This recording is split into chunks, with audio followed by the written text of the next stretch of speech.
Le 6 mai prochain, ils marcheront d'un même pas sous les voûtes ancestrales de l'abbaye de Westminster. Charles III et son épouse Camilla seront couronnés par l'archevêque de Canterbury lors d'une cérémonie historique. Jamais loin de celui qu'elle a toujours aimé, Camilla veille. Mais plus dans l'ombre, cette fois. En pleine lumière. Alors que le départ du prince Harry et de Meghan Markle a sérieusement bousculé la couronne, celle qui portera le titre de reine s'impose comme la meilleure alliée du roi et se révèle prête à tout pour défendre cette monarchie qui ne lui a pas toujours tendu les bras, loin de là. Briseuse de ménage, peau de vache, garce. Avant de piquer sa chevelure de plumes d'aigrettes dorées, le 9 avril 2005, jour de son mariage avec le prince Charles à Windsor, elle aura été coiffée de tous les noms d'oiseaux. Oui, Camilla, ex-épouse Parker Bowles devenue reine, aura tout lu, tout entendu, tout subi. La hargne de la presse tabloïde, savamment entretenue par sa rivale Diana, les jets de mie de pain, alors qu'elle faisait ses courses. Et pire, le mépris de la reine Elisabeth II. En ce jour de printemps 2005, admirée par des centaines de badauds amassés aux abords de la chapelle Saint-Georges, mais aussi par Sa Majesté qui lui a recommandé le chapelier Philippe Treacy, la nouvelle épouse de Charles, droite dans un ensemble en soie bleu pâle du couturier Robinson Valentine, peut se targuer d'avoir fait plier l'opinion et surtout, la couronne. Malgré les incessantes relances de son héritier, Elisabeth II, chef de l'église anglicane, s'opposait à ses noces de divorcer. À dire vrai, la complicité de Charles et Camilla la révulsait, depuis plus de 30 ans. Supérieur à photo, Charles et Camilla, retour sur 40 clichés qui ont marqué leur histoire d'amour. Un premier échange grivois initié par Camilla fin de l'été 1971, sur le terrain de polo de Smith Lawn, près de Windsor, deux équipes s'affrontent, entre deux averses. Il y a de la boue et de l'électricité dans l'air. Emmitouflée dans une veste Barbour, une jeune femme blonde se distingue au premier rang des spectateurs. Ce n'est pas un canon de beauté, mais son regard est un appel à la découverte des sens. Camilla Rose Marichand, 24 ans, aime les hommes et ne s'en cache pas. Depuis sa naissance, elle est plus à l'aise avec les garçons, les filles et leur manière l'ennuie. Le prince Charles, bien que transpirant, ne manque pas d'allure sur sa monture. Camilla a envie de s'amuser, et plus particulièrement, de piquer l'orgueil d'Andrew Parker Bowles, lieutenant de la cavalerie royale qu'elle aime depuis 7 ans, mais qui la trompe. Le match fini, elle fonce sur Charles et lui lance « Mon arrière-grand-mère était la maîtresse de votre arrière-arrière-grand-père Édouard VII. » Qu'en pensez-vous? Le prince, de 16 mois son cadet, est immédiatement séduit, cheveux en bataille et langue bien pendue, Camilla ne ressemble pas à toutes ces oies blanches qu'on lui présente. Entre eux, ce sera d'abord sexuel. Puis, une question d'affinité. Ils partagent le même sens de l'humour et ne se sentent bien qu'à la campagne. Comme Charles, Camilla aime jardiner, chasser le renard, écouter Berlioz. Charles souhaitait qu'elle soit sa première épouse. Camilla lui en a préféré un autre, apeurée par la vie d'Altesse Elisabeth II préfère fermer les yeux. Vulgaire toquade.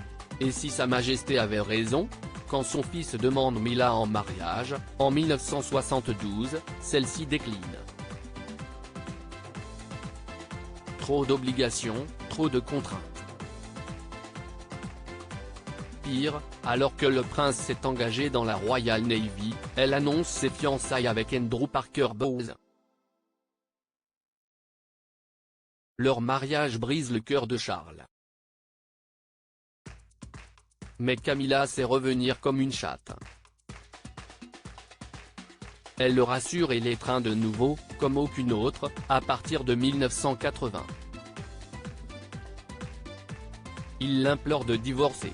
Une fois encore, elle le déçoit et le trouble, en le poussant dans les bras de la jeune Diana Spencer, fille de l'aristocratie, vierge rosissante et donc bru idéal aux yeux d'Élisabeth II. Le 29 juillet 1981, le prince est un homme marié. Pendant 5 ans, Charles s'efforce de rester fidèle. Puis, retombe dans les bras de sa vieille maîtresse. Diana est au courant, sombre dans la boulimie et la dépression, tente de se suicider. Son couple est devenu un ménage à 3, où tous les coups sont permis. Charles vit de plus en plus à Highgrove, Camilla l'y rejoint et se comporte en maîtresse de maison. Quand Diana y est présente, les amants attendent qu'elle se soit endormie pour batifoler dans les buissons. À la mort de Diana, Charles lance une longue opération de réhabilitation de sa maîtresse en 1992, les époux de Galles finissent par se séparer. Leur divorce est prononcé 4 ans plus tard. À la mort de Diana, en 1997, Camilla, divorcée depuis 2 ans, est désignée comme la grande coupable. Elle est la femme la plus détestée du Royaume-Uni. Elle s'isole à Raymilhouse, sa gentilhommière du Wiltshire, située à une vingtaine de kilomètres de Highgrove. Elle noie son blues dans des verres de gin tonic, écrase cigarette sur cigarette. La couronne est sacrément chahutée. Mais Charles ne désespère pas, il lui présente ses fils et, avec ses conseillers, lance une longue opération de réhabilitation de Camilla auprès de l'opinion publique. L'autre femme, comme l'appelait Diana, respecte le plan à la lettre. Elle maigrit, change de styliste, arrête de fumer, reste humble, ne commet aucun impair. Supérieure à photo, Camilla et le prince Harry, retour en images sur une relation mouvementée. Une roturière devenue reine bluffée par son endurance, la reine finit par la convier à son jubilé d'or, en 2002, et, portée par le sentiment populaire, finit par consentir à un mariage. En juin 2022, signe-t-il la consécration. Camilla est officiellement adoubée par Élisabeth II.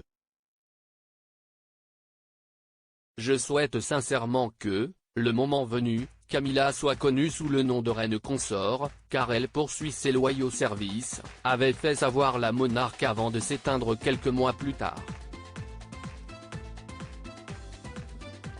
Et surprise. Au couronnement de Charles III le 6 mai prochain, elle sera désignée comme une reine.